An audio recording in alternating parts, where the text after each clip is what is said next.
Heyo, you're tuning into Toasted Time, where I cook your time some Reddit stories. Right now, we've got Unpopular Opinion, where OP thinks that meeting a celebrity shouldn't be emotional. Our first story is by Blake. I see a lot of people who meet singers or actors that just break down and start crying. Why? They haven't done anything to meaningfully change your life, and they're just doing what they do best, and you are one of many meeting them. And the first comment cuts down deep to where I was honestly thinking immediately. Hypothetically, say I am depressed to the point of passing away tendencies, and music by a certain artist helps me through the dark hours, days, and weeks until I find a little bit of light at the end of that dark tunnel. Then, one day I get to meet that specific artist, and upon meeting them and actually shaking their hand, I break down in tears because of how different recent times have been and how it would have felt not the same without their work. I'd say it is a pretty logical flow of consequences to get emotional in that situation. My point is, you don't know what people are going through and what the actual reason is for tears to show up. Do not judge too quickly. I saw a small bluegrass band playing at a local event, and they had me in tears when I went up to talk to them because they'd played some of the songs my pap used to listen to when I was a young kid. Sometimes music just hits you, and they were super friendly when I talked to them, and they said they were glad to bring back some good memories for me. To which someone then asks from the comment of, they haven't done anything meaningfully to change your life, they then ask, how do you know? This right here. For some people, a song or album very well might have changed their life, motivated them towards a goal, allowed them to relate to an experience they hadn't been able to before, kept them from passing away. There's a lot of ways, I'm thinking specifically musicians, that a celebrity's work may have affected someone's life that you could not possibly see how. It could also just be an overwhelming situation in general, where and how you meet them and how they've previously impacted you. If someone is emotional in general or just expresses their emotions freely and outwardly, it doesn't seem that strange to me that someone might cry. I do think that some people might be a bit too obsessive, but then again, I'm not them and have no idea what's going on in their brain. I'm trying to find a less combative way to say this, so here it goes. You're falling for the same closed-mindedness trap that a lot of people fall for. I personally don't see value in this thing, so people who do care about it have something wrong with them. People care about celebrities, and there's nothing inherently wrong with that. Obviously, it becomes wrong if their engagement with celebs becomes unhealthy, but that is true about caring about literally anything. Some people care about anime a lot more than others, but it is totally fine that they do as long as their engagement isn't unhealthy. Some other people find anime cringeworthy, and their perception of it motivates the belief that caring a lot about anime is weird or bad for you. The same thing goes for video games, where some people say they make you violent or rot your brain despite all data to the contrary. And the same thing goes for shopping, where some people think it makes you shallow and superficial despite the fact that there are obviously people who are into shopping without being those things. And the TLDR to this is that people can care about things that you don't care about without it being an indicative of a major character flaw. To which someone below that then makes a very nice point. I would cry if my cat passed away. You may not care at all that much that my cat passed away, but I am not a parasocial weirdo for caring about my cat. And yeah, I think that is where I would like to end it off, because I agree, it is absolutely closed-mindedness that OP has to this whole entire thing. People cry for a lot of reasons. Like, sure, some people cry for no reason, but there are also people who cry for a reason. And if you're seeing countless people coming up to a celebrity and crying, that would be like a 1 in a million chance that every single person there crying to that celebrity is a fake person just crying for the sake of crying, which I don't even know why that would be happening in the first place. So people crying, it happens for typically a reason. So it is absolutely closed-mindedness to just immediately chalk it up to the celebrity did nothing for them. You do not know that. That is the end-all be-all of this, is that you do not know what people were going through as to why they are crying. They might be crying for no reason. That is absolutely possibly true. I wouldn't know why, but it could. But that isn't all the cases. There are people who cry for actual reasons, and you just being closed-minded to the whole entire fact of that matter is just saddening, if I'm being honest, because you're completely just not recognizing other people's experiences in this whole entire thing. Anywho, continuing on. And the next story comes from Darkwing Monkey.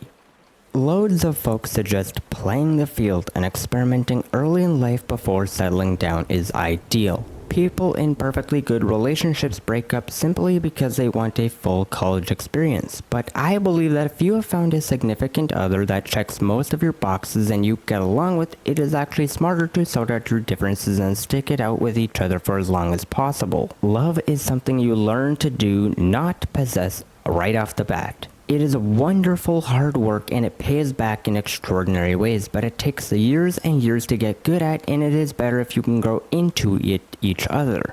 Not to mention, financially you'll be able to move out earlier, buy nicer things, and have emotional support at every threshold, and have a person see you grow before their very eyes. If you're in a relationship that is working, don't break up just to see what is on the other side of the fence. Appreciate the luck and use it to enrich both of your lives early. Edit. I read somewhere that people who fell in love and got married before the apps, or obligated to use the apps, are akin to catching the last helicopter at a Saigon. Second edit. People are asking about my situation. I am 35 and we are married at 26 and started dating at 16. We are lucky and remain best friends. Having started so early, our finances allow us to currently pursue our dreams, and I'm just feeling super grateful for her in my life. If you are dating someone and you're happy and they're kind, imagine you can have what I have. It is pretty dope, I'm not gonna lie. And as someone down below who goes by Alt Black Girl, they point out the point that everyone else is more or less agreeing with, an unpopular idea indeed. And unpopular for a reason. At that age, most people don't really know what they want in a life partner. Sure, there are cases where this scenario works, but the majority of people are nowhere near emotionally developed and they still haven't found out who they really are. Almost everyone I know is quite different from the 18-year-old version of themselves. Personally, if I'd have married my high school sweetheart, which at the time I was sure I would, I'd surely have been divorced in my mid to late 20s. She's a really nice person, but she has been divorced and remarried more than once.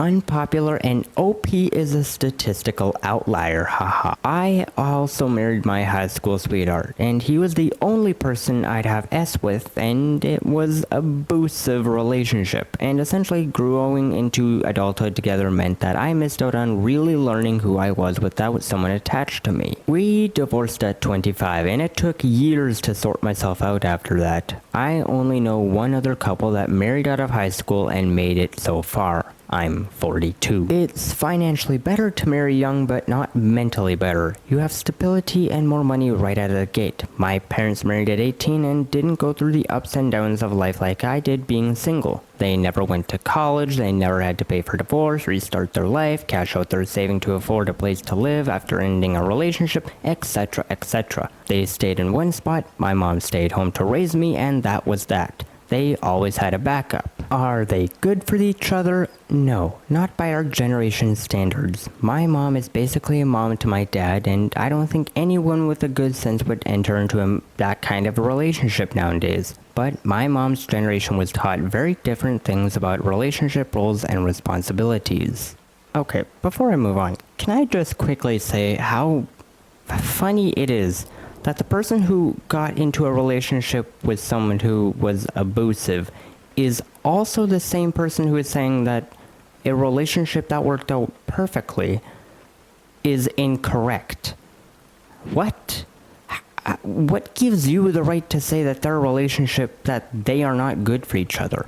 What gives you someone who, I think maybe single, because you didn't say that you're married or something. You got married and then divorced, and you're now saying that you are 42. Maybe you're in a relationship, maybe you're not. But what gives you the right to say what your parents' relationship were like?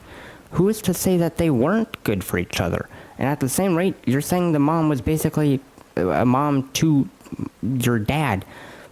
I question that. I really do. What does that mean? Because in the same sense, could you also not say that the dad is being a dad to your mom?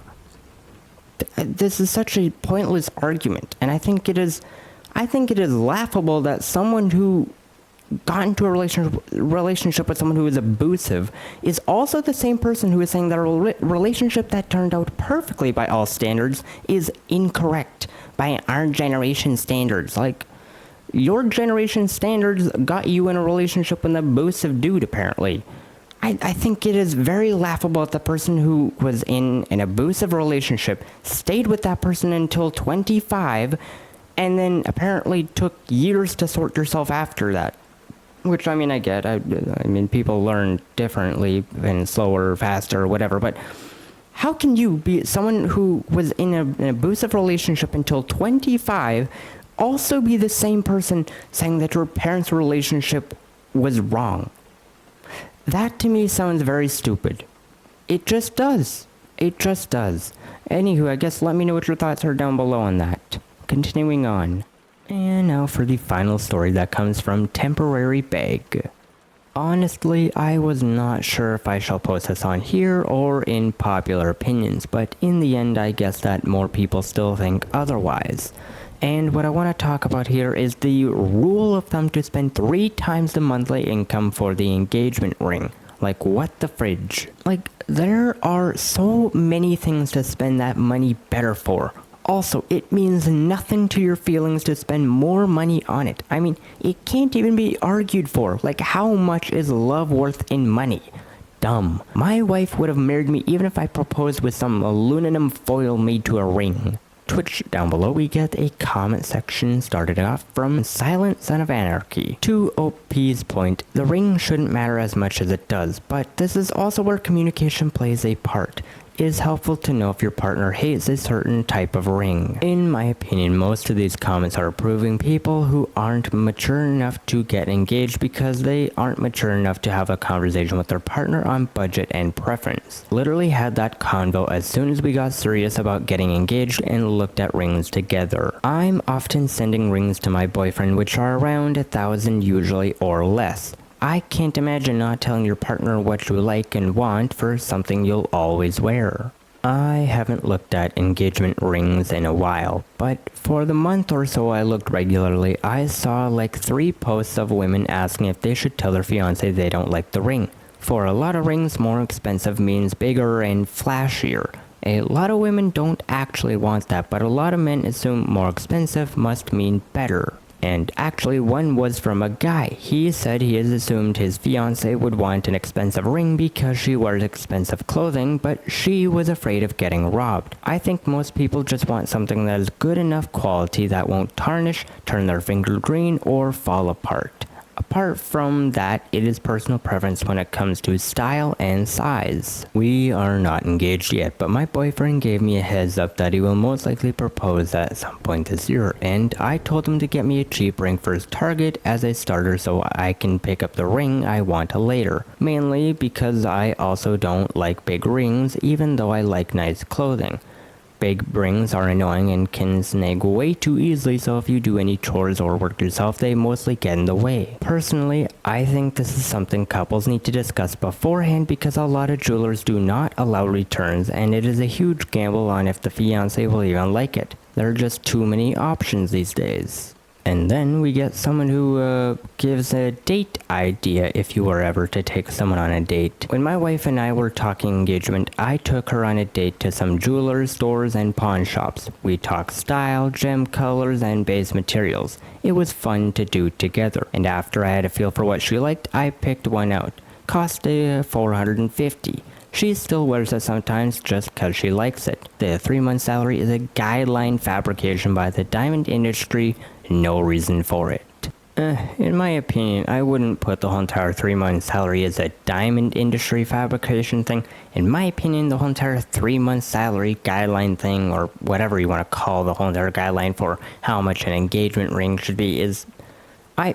Now this is just how I view the internet, or how my viewing experience goes, but most of these whole entire like weird spiels about how expensive an engagement ring should be come from like podcast interview type things from people who are in Miami. Granted, that is just me where what I'm watching, so I completely biased, I guess you could say. Well, no, you can't say it. It is biased. It absolutely is biased. But that is also just where I see it. The whole entire, like, how expensive a ring should be. Most of those types of conversations, like, where they're being hyperbolic about the amount it should cost, like, 3 months your salary, or, like, 3 years your salary worth, like, I mainly hear that type of stuff from, like, Miami or Vegas or places where you just, in my opinion, shouldn't be looking to date. But that's just my thoughts. I don't know. Let me know what you're thinking down below. Do you think it is a psyop from the diamond industry, or just something that is typically heard from Miami girls or people who aren't really date material, I guess you could say? Anyways, we are gonna finish this off. Well, that is about it for those stories today. But if you enjoyed, please like and subscribe to become a fellow bread bag. But aside from that, I post 2 new videos every day, so I hope to see you next time toasting session. But until then, have a good one.